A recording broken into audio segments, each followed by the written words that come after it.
Good morning, all. They've asked me to use a microphone, which is something unusual for me, and also to not walk around very much, which is also something unusual for me. We'll see what we can do. Okay. In front of you, you have 3 examples of the heat recovery units being sold and installed in your market area. Trevor Martin Corporation makes all 3 of these. Okay? So I want to start by, for those folks that may not be familiar, and I know probably most of the people in this room are familiar with the product, let's just talk about what heat recovery really is, how it works, and why it's still around 25 years later, after we first created it. First of all, it's around because it works, and it works well. The consumer is invariably happy when his machine's working and unhappy when something changes, like he goes to a new house, he changes out his condensing unit, and the AC contractor says, oh no, you don't want to hook that up. Yeah. Makes him unhappy, let me tell you. We talk to a lot of homeowners. I mean, as we all know, many of the homeowners around here are retirees and don't have a whole lot else to do other than call manufacturers and talk for half an hour. And we talk to a lot of those folks, and a lot of them say, well, you know, I had one in my house back in 1986, and so forth. And you go on and you go on, and you find out those folks that have had heat recovery units over the last 20 years really understood that they were getting some serious benefits. And what are the benefits? The benefits really are threefold. One, they don't have to pay LCEC to get hot water for a good portion of the year because it's being derived from the air conditioning that they're already paying for. So you don't pay twice, you pay once to get AC and hot water. 2, by desuperheating, they are in fact forcing their air conditioner to work more efficiently. Conventional wisdom has been, through most of the manufacturers, that you can count on about a 10% increase in cooling cycle efficiency when you desuperheat your system.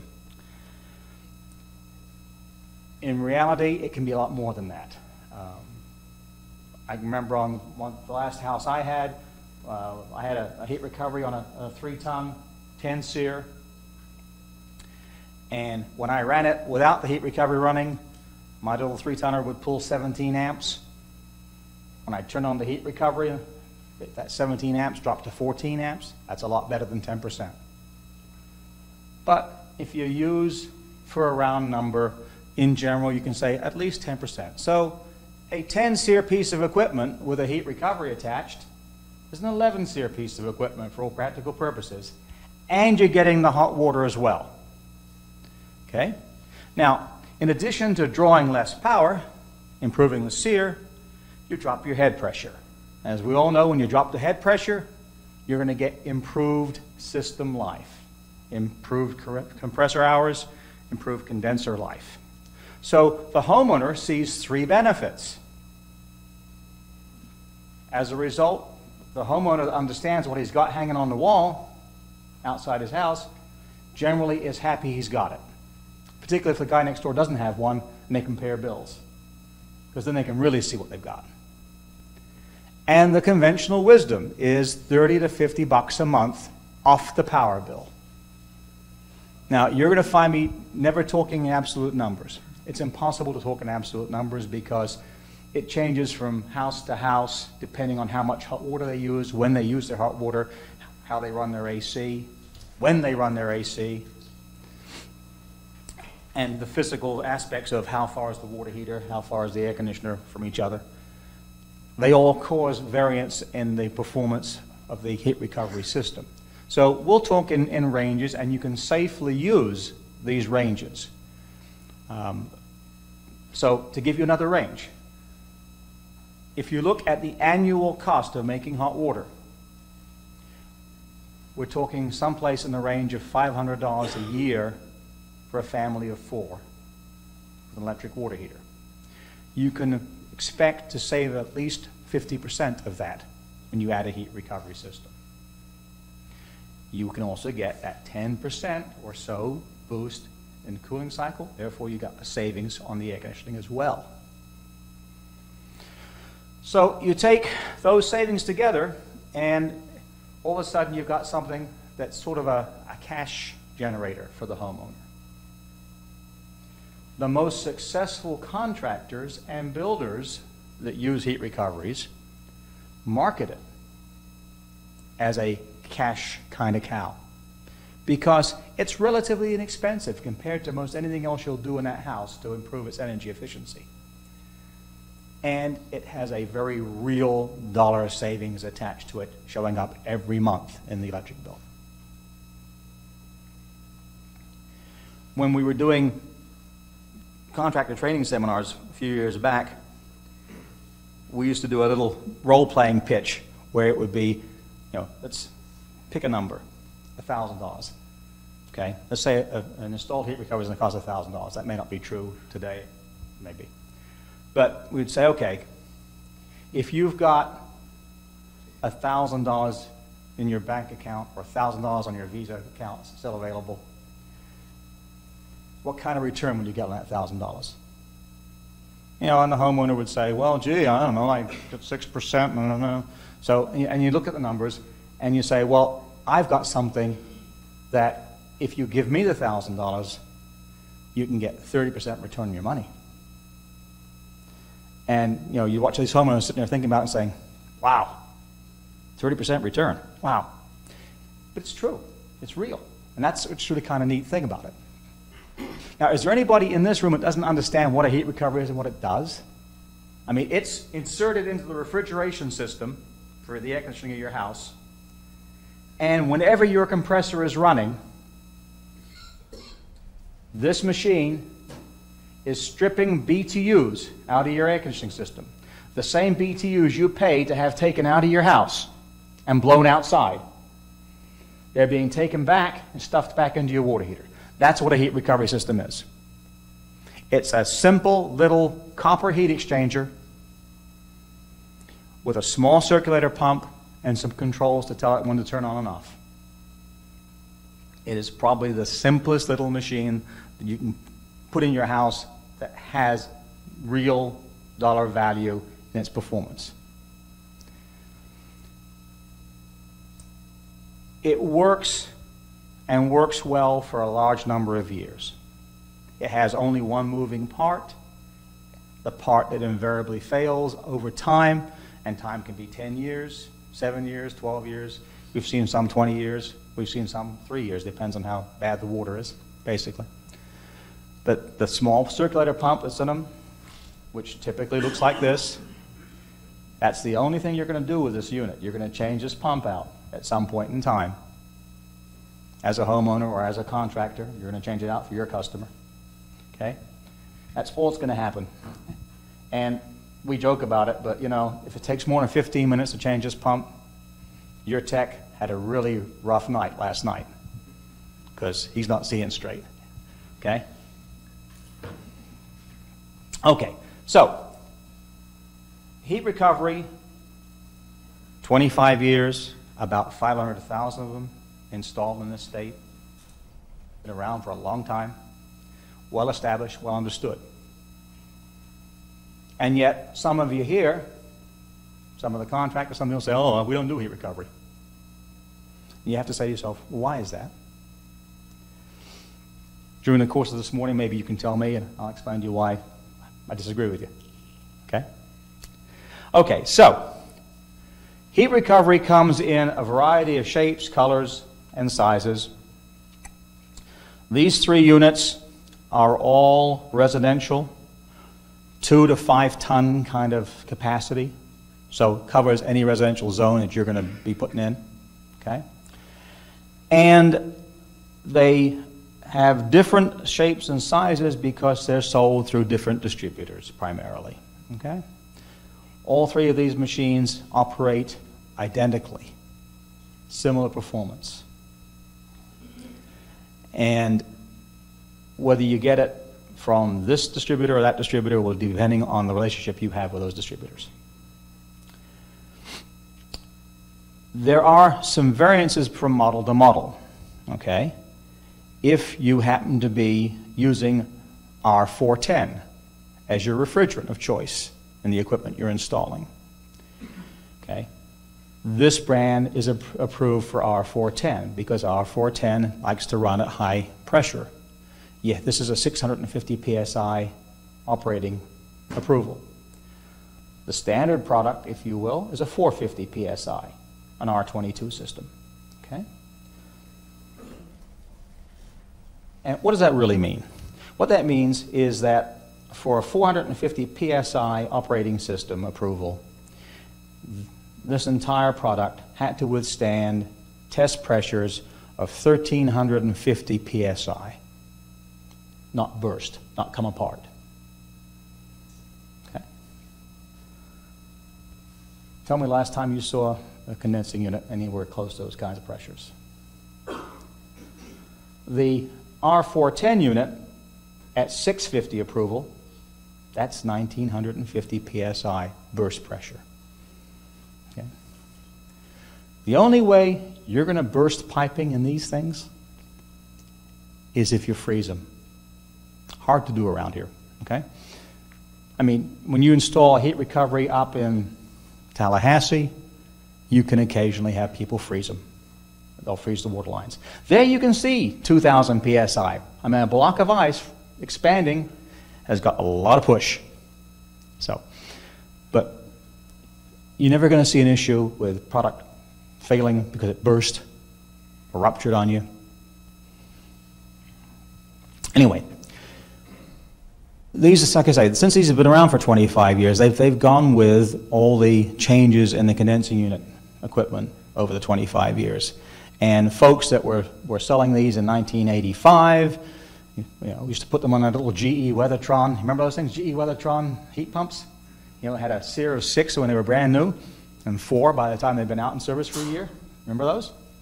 And they could generate 240-degree hot gas discharge at the compressor, and they could make steam come off your heat recovery unit if you went away for the weekend.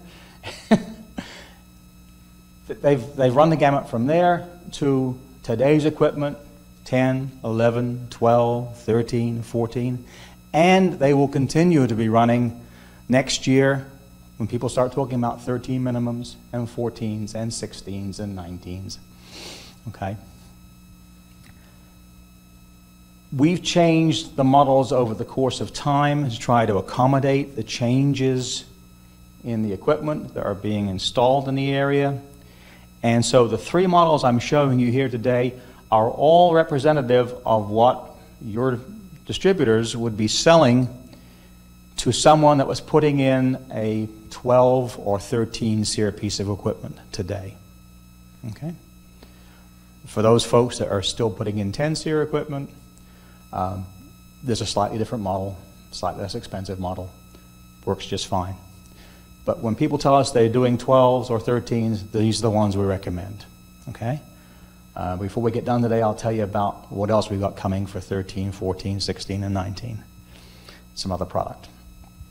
Anyway, so you've got a heat recovery, one size fits all residentially. You've got to think about R410 versus R22, and you've got to think about the SEER level you're working on. 10, 11, 12, 13, 14, okay? This is the easiest one to carry, so that's what it carried. That's the guts of a heat recovery unit. And there's your heat exchanger, there's your circulator pump. You see a couple of simple temperature sensors that are busy watching the refrigerant temperature passing through the heat recovery unit and the water temperature passing through the heat recovery unit. Okay? Basically, they just tell the pump to turn on and off. Either take some heat out or don't take heat out. Simple enough. There's one other device in here. It's a small valve. And this is what differentiates the 12, 13 SEER equipment from the 10 SEER equipment. Is because as the SEER level goes up on your equipment, the hot gas discharge temperature goes down. As you get up to the higher SEER stuff, you got to make sure that you're getting the temperatures to rise adequately to give you warm water to go back to the water heater. This valve inside this unit holds back water flow. Even though the pump's been turned on and it's wanting to push, okay, it holds the water flow back till you get up to a minimum of 120 degrees. So it releases 120 degree water back to the water heater. Okay. Okay. Before we go further, are there questions, comments, or concerns about what is heat recovery? How do they differ? Why do you have these three? They're all the same. No? Okay, good. Let's move on to heat recovery, the myths. The reasons that some of the guys give for, oh no, I don't want to hook this back up onto your new piece of equipment. Okay? The first myth. If I install a heat recovery on my condensing unit, will the equipment manufacturer void the warranty?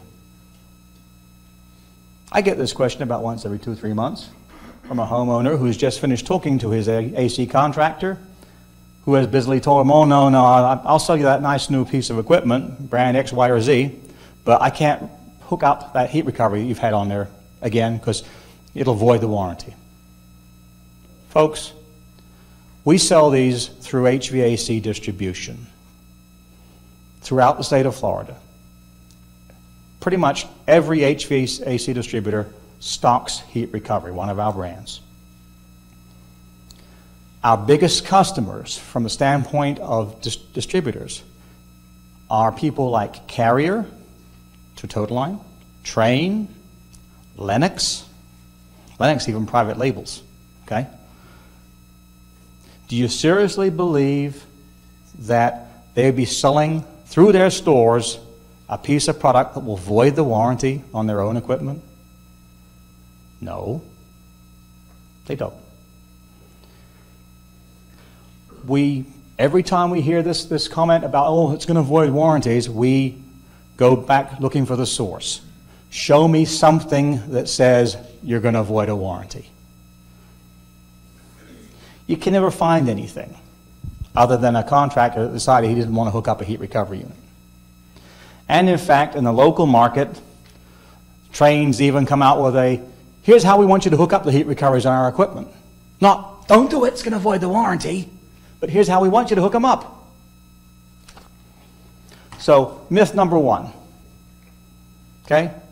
Adding a heat recovery to an air conditioning system will void warranties. Not true. Okay?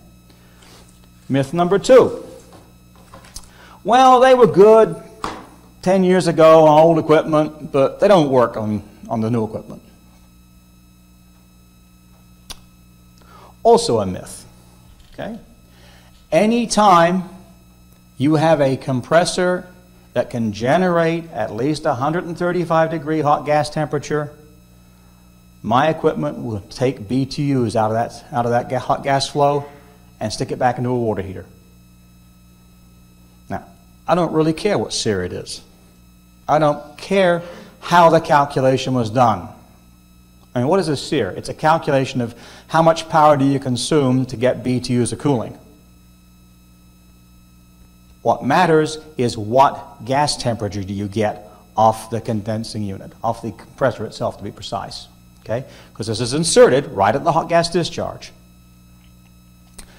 So, as we were talking earlier, that little old GE Weathertron 4-ton from 1985, 240 degree hot gas, banging away, great.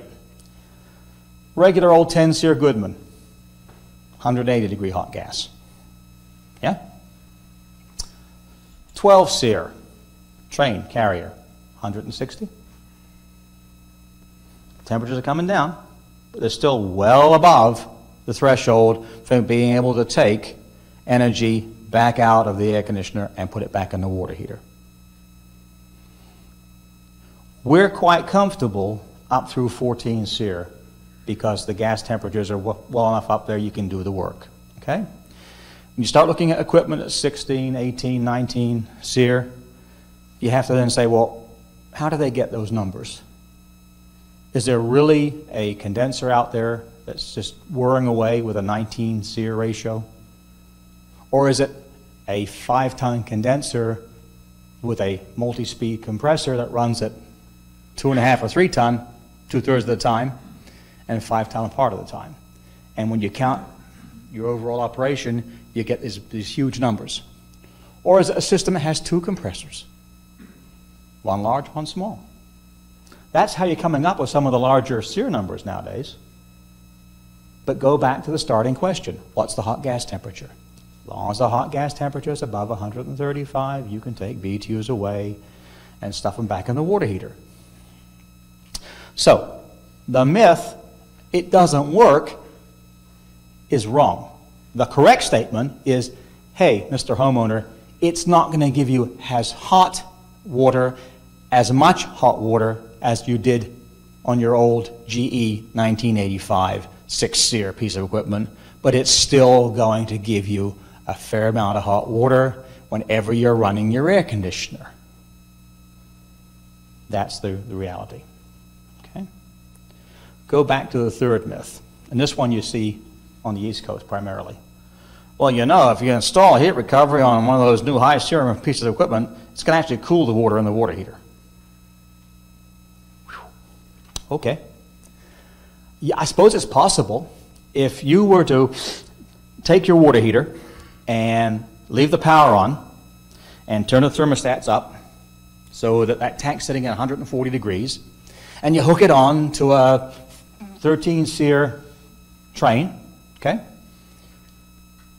Can you guarantee that you'll get over 140 degree water going back to the water heater? No, I can't.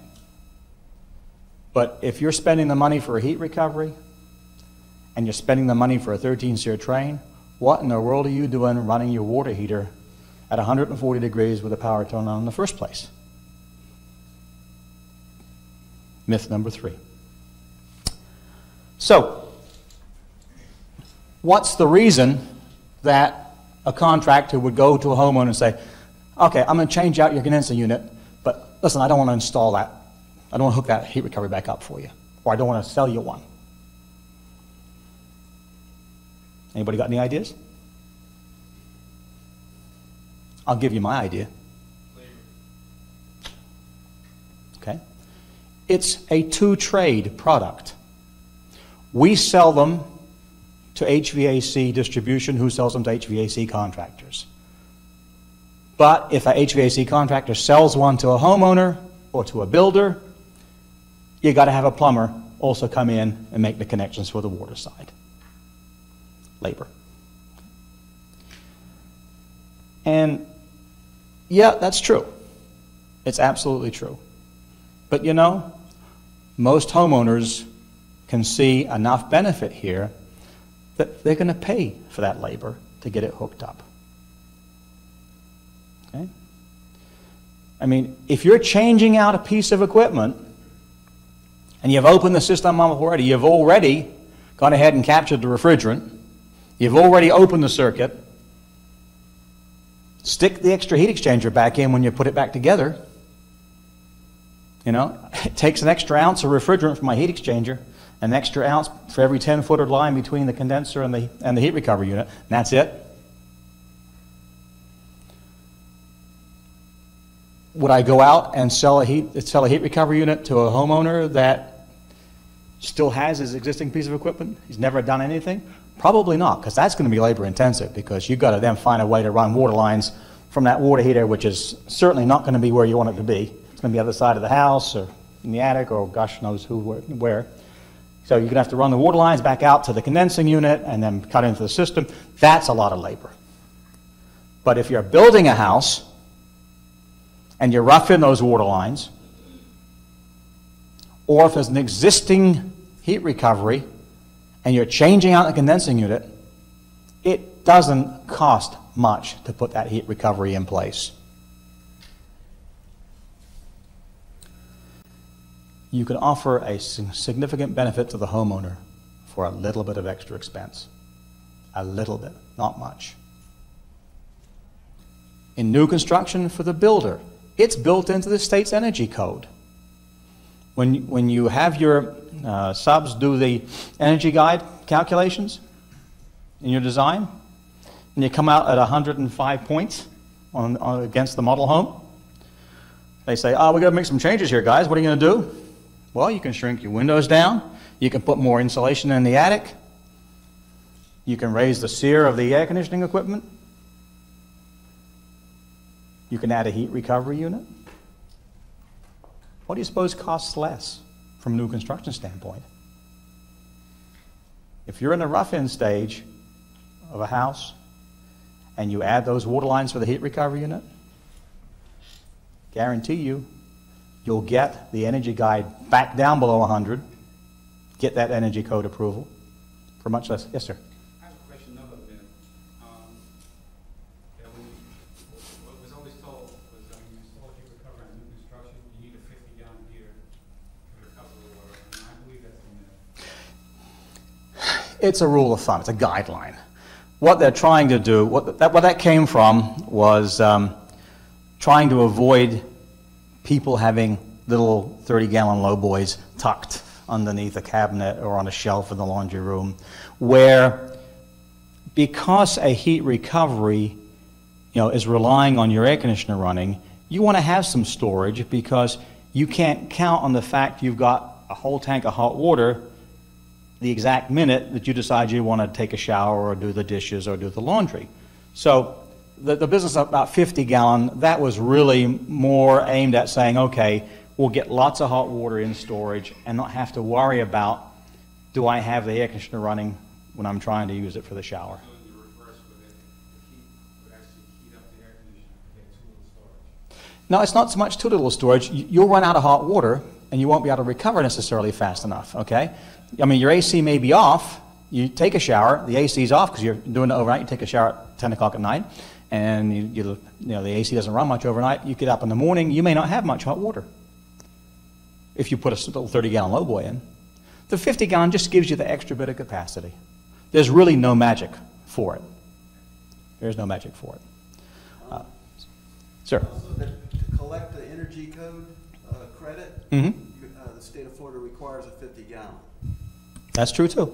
There's a code for the credit. Yeah, that's true. Once again, that's conventional wisdom thinking, saying a 50-gallon tank, which is a very popular electric water heater. So it's not an expensive one, not a difficult one to get. That gives you the storage capacity. I mean, with or without a heat recovery, I don't think I'd want to be in a home, single-family home that has less than 50-gallon storage anyway, because you simply will run out of hot water.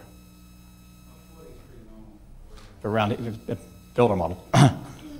Yeah, it's true. But yeah, there is a code consideration that's true. But a practical consideration, just having enough capacity to be able to smooth out the bumps. Okay. So, I have a question on that. sir. Side subject. If you go with the large, with an 80-gallon, are you losing efficiency because of more water? Well, that becomes a question of, are you going to run your water heater as well, or are you going to try and run on your heat recovery? When you get out to an 80-gallon, if you are running on the heat recovery only, if you've got say a 3-ton condensing unit, a 3-ton zone, you're looking at something that's going to do about 10 to 12,000 BTUs an hour into that water heater. So you've got a lot of capacity to try and heat up off a relatively small heating system. That's where you start to see the differences between the old 10 SEER equipment and the new 13 SEER equipment, is where how fast can I recover a tank of water. So the 80, in my mind, tends to be a little oversized unless you're going to set it up so that you're heating part-time electrically and part-time by heat recovery. And by that I mean, we tend to recommend to people, if during the middle of the cooling season, perhaps you can just go out and hit the circuit breaker and shut the water heater off completely. But for most folks, or many folks anyway, they can't actually do that. What they'll end up doing is they'll end up taking, if they do it right, turning the lower thermostat on their water heater down. So it's basically shut off. But leave the upper thermostat up. so that the upper portion of the water heater is heated electrically and controlled electrically. The lower portion, the lower 2/3 of the water heater, is the section where all the cold water comes in when you go ahead and take a shower. The makeup water comes to the bottom of the water heater, and that's where you're doing your heat recovery heating. And that's that lower heating element's job generally. And you simply shut that one down, turn it all the way down. For that, if you're willing to do that, then an 80 gallon is perfectly fine. But if you get one of those 80 gallons that might be a single heating element 80, the low capacity ones, or run them both, it's an awful lot to heat without having some help. Yeah. Sort of leads you back to 50 again, doesn't it? Okay, so any other myths that we need to work on here for you? Sir? Well, I don't know if it's a myth or not. When Charlie switched my air conditioner and I got a new one put in, they didn't say it was going to void the warranty if they hooked it up. What they said that if you get a leak in the line and you get Freon in there or whatnot and it does something to the unit, it's going to void the warranty. Okay. So what they actually were trying to say to you was, if perchance the heat exchanger were to leak and you got water into the refrigerant system, well, that's absolutely true. If, in fact, you get water into the refrigerant side, you trash the compressor, you trash the condensing unit, you trash the evaporator, and replace it. I got to tell you, I think you put a pressure check on it, can't they? these are double wall copper heat exchangers. Okay, we warrant them for 5 years. We have roughly 500,000 of them out there. About the only time I get a leaking heat exchanger is when someone during the installation took their nail gun and drove a nail through it. There may have been a time 10, 15 years ago when the heat exchangers were a little different design. ECU in particular used to use a coaxial tube-in-tube heat exchanger. And I think they did have a problem at one point in time where the water tube and the gas tubes were joined. There was a tendency for it to wear, and they may have had some units that way. I got to tell you, in the 15 years I've had Trevor Martin open, I've never had a leaker from a production problem or corrosion. I've had a couple with nails driven through them. Well, the house was built in '91, so I mean, and it was installed on the construction. Yeah. What's going to happen to your heat exchanger over time is it's going to get full of junk. Calcium, iron, whatever you got going in the water. And it's going to plug up. It's not going to leak. That is kind of a myth, okay? Well, I mean, I'm willing to take the chance because you save a lot. I mean, I know. Oh, heck yeah. Heck yeah. For the last year. Heck yeah. Would you take a chance? Absolutely. Well, Absolutely. You would, I mean, it's good enough for me. Yeah. I wouldn't worry about them leaking. For it to leak, it'd have to be leaking. Both sides. You got two copper, water on one You- side, refrigerant on the other, it had to have a hole in the exact same spot. Yeah. Yeah, he was just, Too, so chances that it has to be. This is just another guy that doesn't want to do the work, basically. well, yeah, I mean, How many days after Charlie was that? how many days after Charlie? We only got the power back on, 6 days. So 6 days, yeah. I don't think he was worried about heat recovery. Yeah. He Yeah. And the condensers. in the time. But he just tell me if I hook it up, or if you get it hooked up, even not by us, and it causes a leak, it's gonna avoid the warranty on it. And that's in fact a true statement. If it were to have a leak, or if his tech, But it didn't leak prior to that, it's Yeah. been 15 years old. yeah, Well, if his tech were to cross the pipes and connect the refrigerant side and the water side together, I've seen that twice. Guarantee you that doesn't work really well. But so seriously, leaking on the heat exchanger is not an issue. If they are double wall heat exchangers, you've got to have a leak in the refrigerant tube and a leak in the water tube at the same time in pretty much the same place to get water to pass across. It doesn't realistically happen. Okay? They do plug up. But that's not gonna mess your condenser up. Heck no, you just aren't going to get any water movement. It's just not gonna heat your water. going back to the 80-gallon theory, when we see an 80-gallon water heater, it's usually a bigger house. Mm-hmm. That might not always be true, but in that case, you are going to have a higher tonnage air conditioner. So Yeah, I mean, if you're talking a 5-ton zone, now all of a sudden you've got a 15,000 BTU heating element, basically, which is pretty much the same as a 4,500 watt heating element. Everybody understand that? Standard water heater has a 4,500 watt heating element. It's 14,300 BTUs an hour heating rate.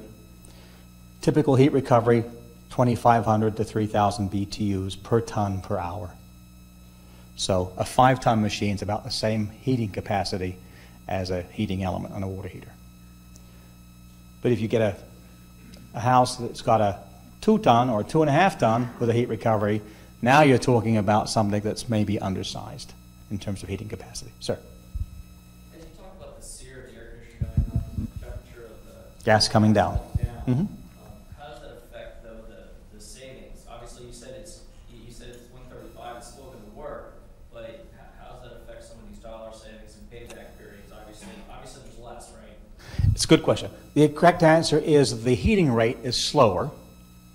So if you are looking for the same amount of hot water per day, you get less.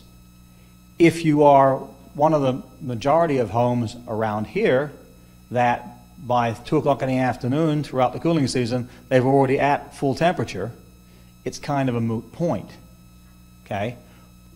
These have shut-off switches when the water in the water heater gets up high enough. In other words, the tank's full of hot water. If you've got a 4 or 5-ton piece of equipment and a 50-gallon water heater, if you let the thing run all day, you're going to be on the shut-off. You're going to be at the high temperature at the end of the day. As the SEERs go up, the temperatures come down, the rate at which you transfer BTUs comes down. Absolutely true. Absolutely true. So where you might have got 50 gallons of hot water off of an old 10 or an 8 SEER, you're going to get 25 or 30 gallons off of a 13, okay, in the same time period. The question gets to be then, is that useful? Absolutely. Every gallon of hot water you get is something you didn't pay for. Absolutely. You still get the boost from the cooling cycle efficiency, but for the folks that were taking every BTU they could get and taking all the hot water they could use, they will find they have less to work with than they had 10 years ago. We get homeowners calling us saying, hey, I'm not getting as much hot water as I used to get off my old piece of equipment. I put in a brand new R410, 14 SEER, and it doesn't give me as much hot water. That's true, absolutely true. But it still does give you quite a bit of hot water. And it still gives you the cooling cycle efficiency, absolutely. Oh, Sir. in that same fashion then, if you've got, say, an older style heat recovery, Mm-hmm. and you had the 8 SEER unit, would it be wise to upgrade to where you've got that shutoff valve to hold back the water to heat it up? Yeah. It becomes a question of how you're hooked back to your water heater to a great extent, okay?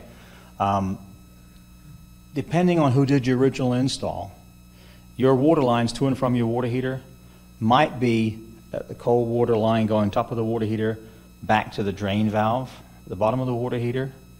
It might be from the cold water line on top to the hot water line on top. It might be through an extra T&P opening on the side of the water heater. I mean, there's lots of combinations, and different contractors tend to have different approaches. And we list 3 or 4 typically in our installation instructions, say these are all okay. I mean, if I had my choice, I'd have everybody, pick up one of these installation fittings and use those. But a lot of people just don't want to do that. They don't want to spend the money. So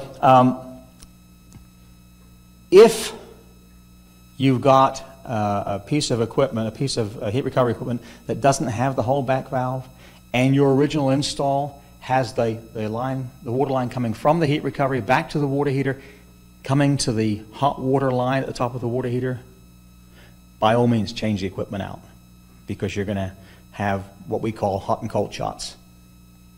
Okay, on the newer pieces of equipment, because the gas temperatures are lower, the temperature of the water coming off that heat recovery may not be hot enough in a single pass to get into your house.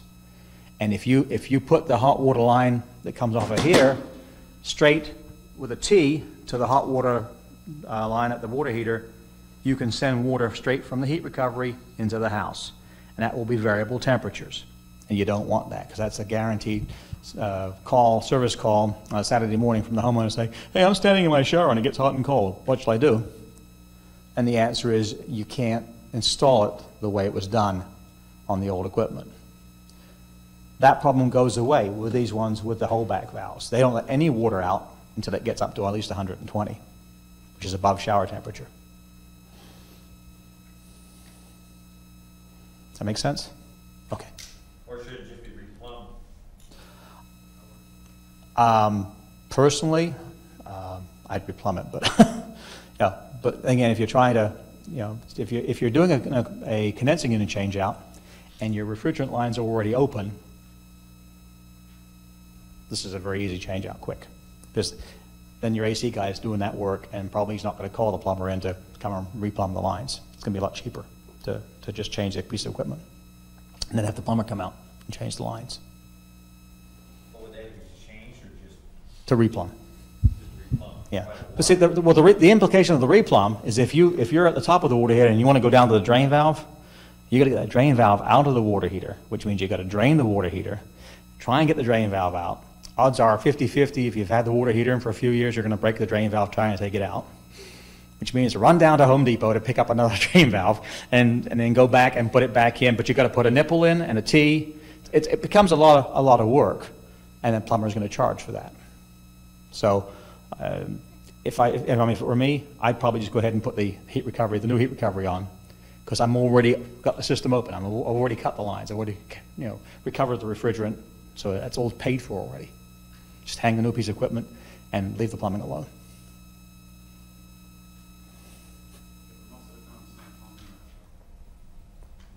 How's it generally plumbed around here? We always like to pull it off the cold water feed into the unit, and then take out on new construction, pull off the bit out of the hot water, you put the T in there, and run the other one back into there. The T to into the hot water side, or T to the bottom? Cold water side. Yep. Into the bottom. Into the bottom. And that's exactly what that is our recommendation, is that's, if you have one choice, that's the one you want to do, if that's the way it's plumbed. So If you open the doors, like you said, you don't want to pull the water right out of the heater. absolutely. Into the house, because you scalding water also. Exactly. Yeah. But it's amazing the variances you find as you go. Well, as you guys, go from house to house, you know. Sure. Someone actually saved a couple bucks, by just putting a T on the hot water line, and we see it. The one that baffles me is I see some guys that pull off the hot water side of the water heater and return to the cold side. Okay. Try to explain to me why that is, but they do it that way. I don't understand that. Anyway,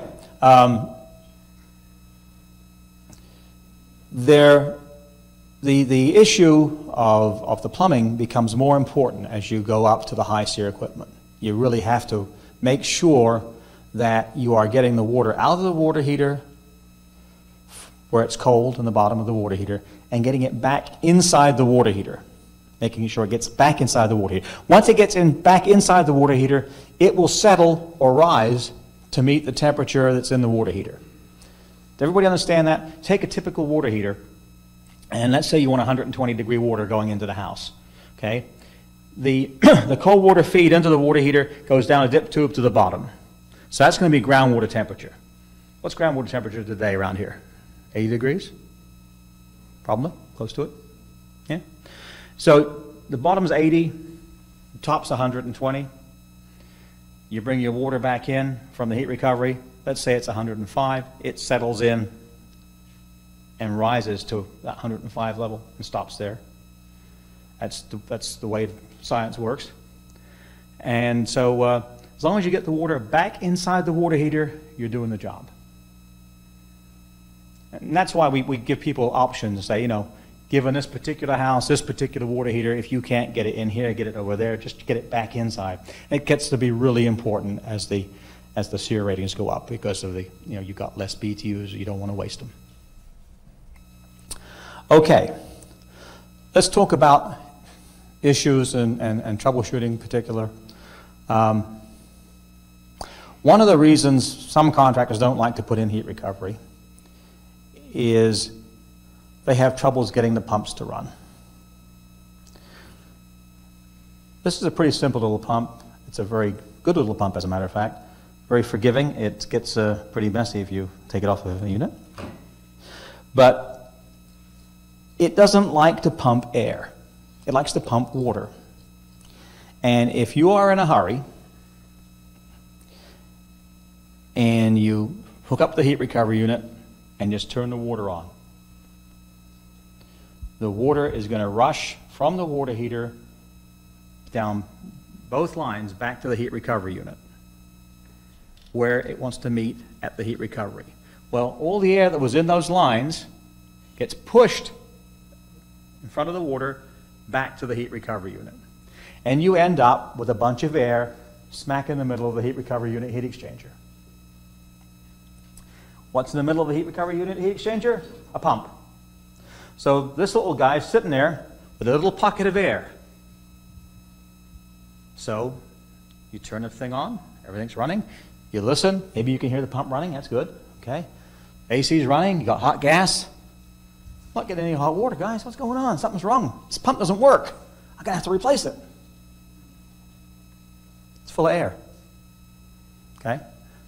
Biggest single problem in dealing with heat recovery is when you install it, you get air entrapment. There are several ways to solve that problem. You can put on air bleeds on these lines. Some models come with air bleeds so that you can bleed the air out. If you get a unit that has hand valves already installed in it, those have bleed ports. You can use those to bleed the air out. If you happen to get one that has a white pump, we're simple-minded people. Brown pumps, white pumps, you know, no big deal, okay? If you happen to get one with a white pump, there's a big old screw on the top of that white pump, and you take that screw out, air gets released from behind the pump. Pump starts, pumps hot water, everybody's happy. That's the biggest single problem, and that's the reason when you get right down to it, a lot of contractors don't want to mess with it as well. Air lock, pump doesn't work, troubles, you know, that kind of stuff. And all that is sloppy installation. That's all that is, sloppy.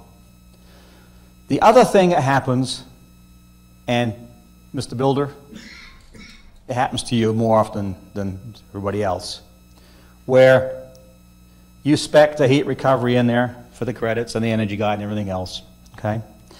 And the AC guy comes out and hangs it on the wall, sets the condensing unit. Electrician comes through, tests the circuits, fires everything off, start cooling the house down, but no one's turned the water on yet. These are water lubricated pumps. If you run them with no water in them at all, after a few hours of operating, they start to make noise at you. A few more hours of operating, they make a much louder noise at you. And then after a few more hours of operating, they stop making noise altogether. And that's what we call a dry run, where you let it run with no water and just cook. And when they cook, folks. Okay? That was one taken off a new construction project where exactly that. Water wasn't there yet. Plumber was due in about 3 days. But the AC was running. For those that don't understand the significance of looking inside that little black hole there, that's supposed to be nice bright copper. Okay? When we get a call from one of the distributors saying, hey, Joe's Air Conditioning has a heat recovery unit pump that doesn't run, we say, okay, fine, send it back to us. Yeah, if it's defective, we'll replace it. Not a big deal. And as soon as we get it, we take it apart. And we look inside and say, let's go call Joe's Air Conditioning and let them know what's really going on here.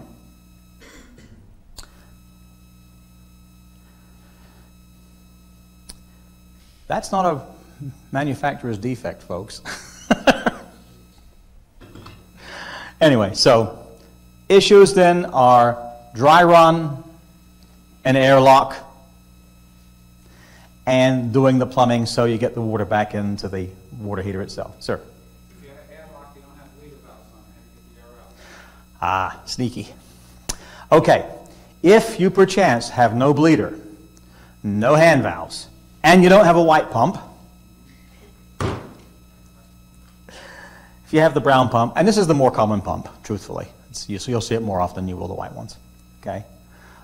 Some contractors specify the other, and so they get it. What you have to do is you have to undo the 4 little screws that hold the pump head on, get yourself an old shop towel, lift up on the head, and it'll burp like a baby. It's sloppy, messy, but it works. And I'll guarantee you 3 out of 4 contractors won't do it. But hey, but that's a solution. I mean, if we get called to say, hey, I got problems with units not running, we'll send someone out, or we'll have the distributor send someone out, and that's what they'll do. The first thing they'll do is try and bleed the pump, burp it out. And they can avoid that problem by just starting the system up slower with the water. Fill it from one side is how we call it, okay? In other words, when you've made a water line to and from the unit, so you've got 2 connections at the water heater. That water heater is going to be full of water, okay? If you just allow it to fill by itself, the water comes up both lines simultaneously. If you can shut off one side of it with a valve, so it only fills from one side, you won't have that problem. Yeah. If I had my way, every unit that you folks collectively saw in your marketplace would have hand valves installed on the unit, because those hand valves have bleed ports. You shut off one valve, you open its bleed port, the water comes all the way down one side, pushes through the heat exchanger, pushes out to the bleed port, pushes all the air out, and you start peeing water out the valve, and you're done. And it's so simple, but it costs an extra, what, $10 wholesale? So people don't spend the money. But if I had my way, they would all have that, yeah. Yeah. So yes, the answer is you fill it, and if you've got a plumber that's used to filling, that came from up north, that's done hydronic systems, that's done boiler systems or radiators, they know this stuff, and they know to do that. But if you've got a local guy that's never seen that kind of equipment, he doesn't know. A lot of apprentices down there, yeah. So, but if you can catch them ahead of time when they're getting ready to start it up, saying one side at a time, remember. Fill one side and you won't have an airlock problem. That's exactly right. That's exactly right. And that's also true, of course, when you change out a water heater. 3 years later, the plumber comes out and changes out the water heater because it's leaking. You got to rebleed the thing again. You have the same issue.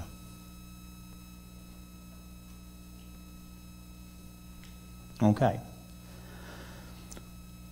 One of the things that we wanted to talk at a little bit more length about before I open it up to questions. Next January, of course, the equipment manufacturers are required by federal law to not produce anything less than a 13 SEER, which has some interesting ramifications. For those of you that have the money, go buy all the 10 SEER you can find. Because you can sell it until it runs out. Okay?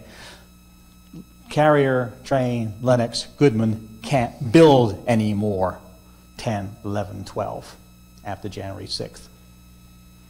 But anything that's been built and in the pipeline can be sold, can be used. So someplace in Fort Myers or Cape Coral is probably a warehouse full of 10 SEER equipment waiting. Because you can have some fun, okay? If you're competing as a contractor, or as a builder for that matter, if you're competing and you say, I've got some 10 SEER equipment, or some 11 or some 12, and I'll stick a heat recovery out with it, it's still probably going to be cheaper than a 13 SEER. So, there'll be some interesting things. But anyway, the point of fact is, we get in 2006. Somewhere later in 2006, there'll be only 13 SEER equipment available. Okay? So, all the older heat recovery units, probably you're not going to be real happy. And when you start doing change out, you start saying, now you're back to saying, do I change out the equipment? What do I do? The designs we have today have been pretty stable for the last 10 years. To look at when 13 Sierra gets to be the builder's model, and the AC guys are now selling the 14s and the 16s and the 19s for their upsell. And as a builder, if you're just selling an upgrade, you say, okay, instead of having that 13 Sierra Goodman, you're going to go for a Train XL19 as your upgrade. Now you need to look at other equipment. And we will have, in early 2006, a totally different line of heat recovery units added on to this stuff you see here. It'll look physically different, so it'll be very identifiable. But it will have variable speed pumping. In other words, you don't just turn the pump on and off. You actually run at low speed and pick up speed as you see hot refrigerant. And what you'll find is a smart control package that will enable you to run with 14, 16, 19 SEER equipment, because it's going to be making decisions based on what it sees within the refrigerant and within the water loops, and not just simply saying turn on, turn off. It's going to say turn on but run this speed. Okay, now speed up. Now slow down. Now down, turn off for a minute, then speed. Back and forth. And it's going to in fact start squeezing the BTUs out of the higher SEER equipment. So that stuff is coming next year. And we'll be out, Dan Moody, who is the manufacturer's rep for the area, will be out with all the distributors going through that equipment, and that will be passed on down, so you'll get to see it. Ultimately, that will be the solution for keeping the heat recovery program running over the next 5 years as we've moved up the SEER ratings. So that's coming. It's coming early next year. Once again, today I said to you, it doesn't matter what SEER you are as long as you've got 135-degree hot gas. Well, once you go into the new heat recovery system, you amend that thought. It doesn't matter what SEER you are as long as your refrigerant is warmer than the water coming out of the water heater, and still warm enough when it leaves the heat exchanger to not be condensing. So what's going to happen is the threshold for heat recovery is going to drop to just above condensing temperature, and will actually modulate the system to sustain that point. But it means you'll be able to use lower refrigerant temperatures more effectively. Today, if you had a 19 SEER, a genuine 19 SEER, and it really ran at 120-degree hot gas, the heat recovery wouldn't even turn on. It would just sit and stare at you because it says, okay, the gas isn't warm enough. Well, that goes away next year. We'll bring it down some more. So this is the where you are today. This is the development of the last 15 years of producing the product. The 13 and above next year stuff is new product, but it will use the same pumps. They are simply going to be variable speed pumps as opposed to fixed speed pumps, and smart controls. So, okay, let me field any other questions that we haven't talked about yet, because there are a couple other things we want to do. One of the things I'd like to do is when you came in today, you put in a business card into a fishbowl, and I would be pleased to raffle off these two pieces of equipment. I promised this one to Noah. You moved. So I'd like to raffle those off. And also, because you've been very patient with me and sit here, and it's always hard to do, I do have some instant rebate coupons that you can take to, or your HVAC sub, in your case, it's the builder, can take to the distributor of choice in the area and get some money off on the next heat recovery they buy. So we got those going on, but before we do that, questions or concerns? Sir? I got a question about the piping. Mm-hmm. The water piping from the AC unit to the water heater. Yep. What are we looking for the best BTU exchange? So it's always a compromise. The design work was done on what amounts to 3/8 water line or 1/2-inch OD tubing. And we did that because the 1/2-inch OD tubing is typically sitting on the truck. That's good for about an 80-foot run between the heat recovery unit and the water heater. If you get, and that's assuming you've got 3 bends, 3 90-degree bends, and no other joints, okay? If you've got a run that has to go up the wall, across the attic, down through cross-kind of the slab, back up, and so forth, you're putting more pressure drop on that line. You need to enlarge the size of the line, go up a notch, go up to a 5/8 OD or a 1/2-inch water line. One thing I have observed is a lot of fellows don't insulate the entire set of lines. That's a big mistake, because the BTUs you gather at the heat exchanger, you're just giving away again as it runs back to the water heater. So the answer to your question is, we're comfortable, as long as you've done pipe insulation on both of the 2 water lines, we're comfortable with about 80 running feet each direction with the stub size you see here, which is a 1/2-inch OD stub or 3/8 water line. How about the type of piping I'm seeing? We're seeing more and more of CPVC, PEX piping, you know, the red and the blue stuff, you know.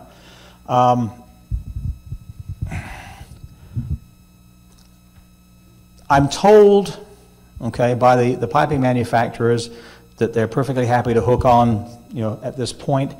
I have observed on the East Coast a couple of new construction projects where they were done with red and blue pipe, the PEX pipe, and we've seen some piping have some issues right at the heat recovery. We think that's because they were running the heat recovery with the water shut off, with the valve shut, so there was no movement in the water, so it got to be fairly warm. But if it were my installation, I probably would get maybe 3 or 4 feet away in copper and then move on to my PEX pipe. It's pretty safe there. You still insulate the PEX pipe? Yes, sir. Because I've heard that both ways. Yeah. The PEX pipe is not as bad as copper, but it should still be insulated. You don't want to give up the energy. Once you got it, you want to hold on to it. And don't run the 2 pipes in the same piece of insulation either, so you're transferring heat back from one to the other. But yeah, you can. Any other concerns or comments? Ooh, okay. Sir. What about multiple condensers? Do you have any products that work with that? There are actually, there has been in the product line for a long time, what we call a dual heat recovery that has 2 heat exchangers, and we pre-pipe them back so that you've actually got 6 stubs coming out the bottom of the box, where you've got a set of refrigerant stubs for condenser number 1, another set of stubs for condenser number 2, and they're piped back and manifolded inside the box for a set of lines to the water heater. So that's been around for quite some time. The ECU product line has a DS06 dual. The Aquify product line has an RD6K, which, once again, they stand for dual. They have 2 5-ton heat exchangers, 1 pump, and a cabinet to accommodate the whole thing. For folks that are going to hook onto both systems, and if you've done a design such that you've got pretty good usage of both zones or both condensing systems, it makes sense to hook onto both. Sir? When you do dual water heaters off of 1 condensing unit, you have to look at, am I going to get enough into each water heater to do an effective job? Okay? Let's go back to do the math real quickly here. A condensing unit will deliver 2,500 to 3,000 BTUs per ton of compressor per hour of compressor runtime. So a 3-ton condenser is something around 8,000 BTUs per hour of compressor runtime. If you're going to divvy that up into 2 water heaters, now you got 4,000 BTUs per water heater. Typical water heater heats at the rate of about 14,000 BTUs an hour. So you'd have a low heating rate on 2 water heaters if you put 1 condenser to 2 water heaters. The piping is pretty simple. I mean, I've got diagrams that we can provide if that's what you want. I mean, it's doable. Is it practical to do it? It's a pretty low heating system. Now, you've got 2 air conditioning units. That's 2 separate systems. I mean, that's the cheapest way to do it, absolutely. Because invariably, one water heater is going to be over there, and the other one's going to be over here. So you might as well try and get your systems as close to each other as you can. Yes, so I would do 2 and 2 there. But if you've got two condensers, 1 water heater, the dual unit is really very good and very easy to use. Sir, there was a comment over here. Is there a rule of thumb for us to know whether we're getting the appropriate amount of heat out of the unit? We'll get the AC guy out there on a service call, and he'll take the temperatures coming in and going out, and he'll say, well, this is 5 degrees, that's fine, you're running good. But then the next house, we may have 12 degrees, so. That's because between houses, you've got different pipe run lengths and number of turns and bends, and you've got differing flow rates from the pump. A little pump, it doesn't know what you're doing. It just simply is pumping away. And the longer the run and the more turns and twists in the piping run, the slower you're going to pump. The slower you pump, the more temperature differential you get across the water in and water out. What I do to decide if it's working okay or not, truthfully, is I walk out there, I peel back the insulation on the water in and water out at the heat recovery unit, right here at the unit, grab a hold with my bare hands on the 2 water lines, making sure I haven't grabbed the refrigerant lines by mistake, because you will drop those very quickly. But grab the 2 water lines, and if I can feel a temperature differential between the 2, and I don't have to know whether it's 3, 5, or 8 degrees. If I can feel a temperature differential between water in and water out, it's pumping, it's running. The system is going to run. The temperature rise across it is just a function of the flow rate of the water passing through it. And for residential size systems, it doesn't make a whole lot of difference across the range of pumping flow rates. Typical heat recovery pumps somewhere between 1/2 gallon and 2 gallons a minute around the loop. That's it, okay, depending on the size of the system. So it's a very low flow to start with. So if you can feel the temperature differential, it's pumping, it's working, you've got water flow. I mean, that one little check with your bare hands isolates, have I got a pump failure, have I got a blockage, are my stats not turning the thing on at all? It gives you all those at one time. Oh. John, I think it'd be good to point out that all your heat recoveries that I've seen out on the field are labeled, so yeah. First of all, you shouldn't make a mistake plumbing it. Second of all, you should be able to spot which is the water and which is the refrigerant. Label at the bottom. The point is that we do label them up, and I thought you were going to ask me to put them in bilingual labels. They are marked, water in, water out, refrigerant in, refrigerant out. And they are pretty clearly marked. So if someone actually takes a look at the label on the bottom before they make the connection, they won't put the refrigerant in and the water out lines together. You hope. It does happen. I've seen it. And you can tell what actually happened because that guy, when he realizes what he did, tries to burn or peel off the label off the bottom of the unit.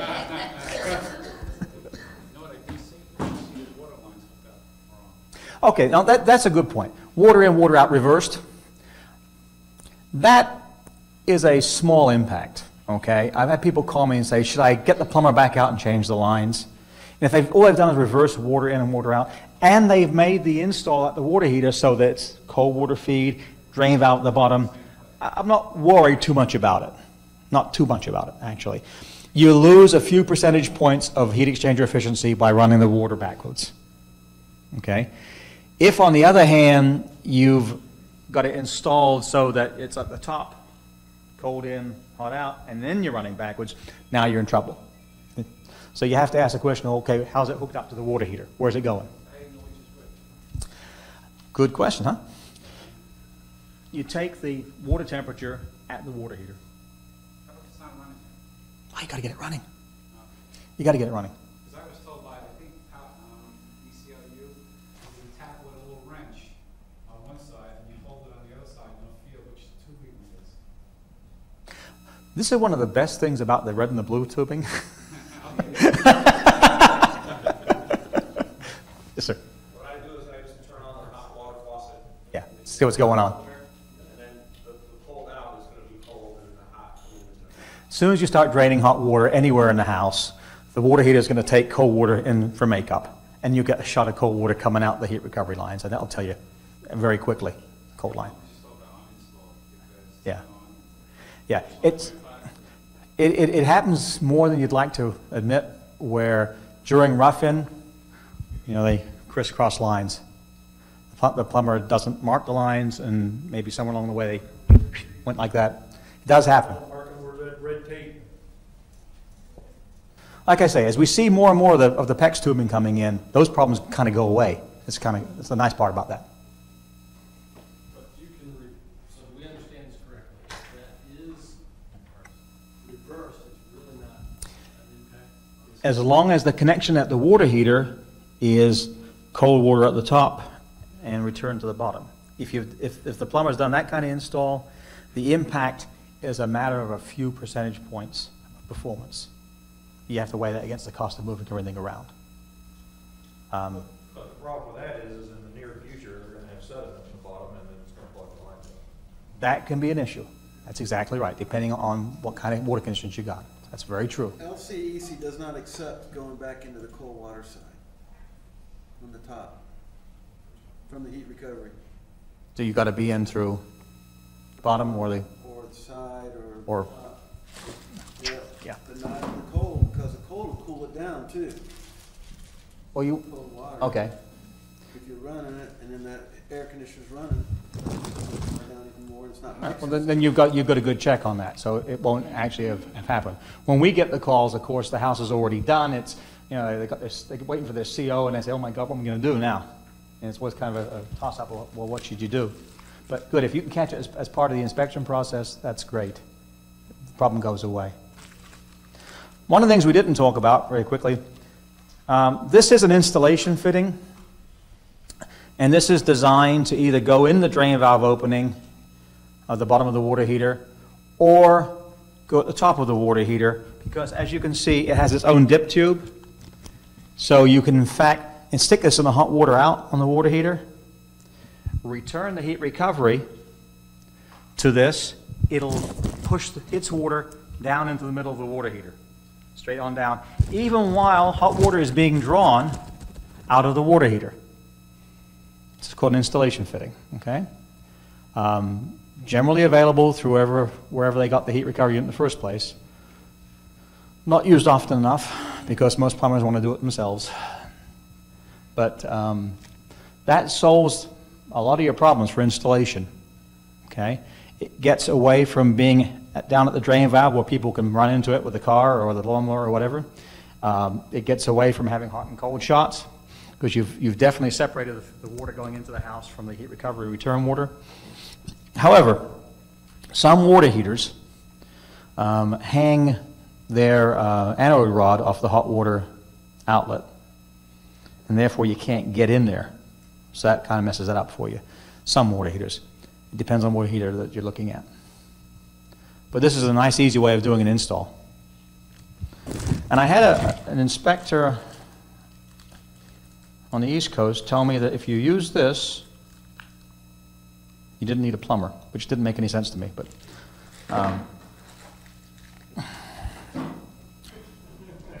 whatever. Anyway, okay, so any other questions or concerns? Things I didn't tell you need to know. Everybody understand, in addition to the residential units, you can do these things on larger equipment. If you've got, let's say you're doing the clubhouse at the next housing development, and you've got some rooftop 7.5 or 10-ton equipment. We make larger models that work beautifully with those package units that go on the roof.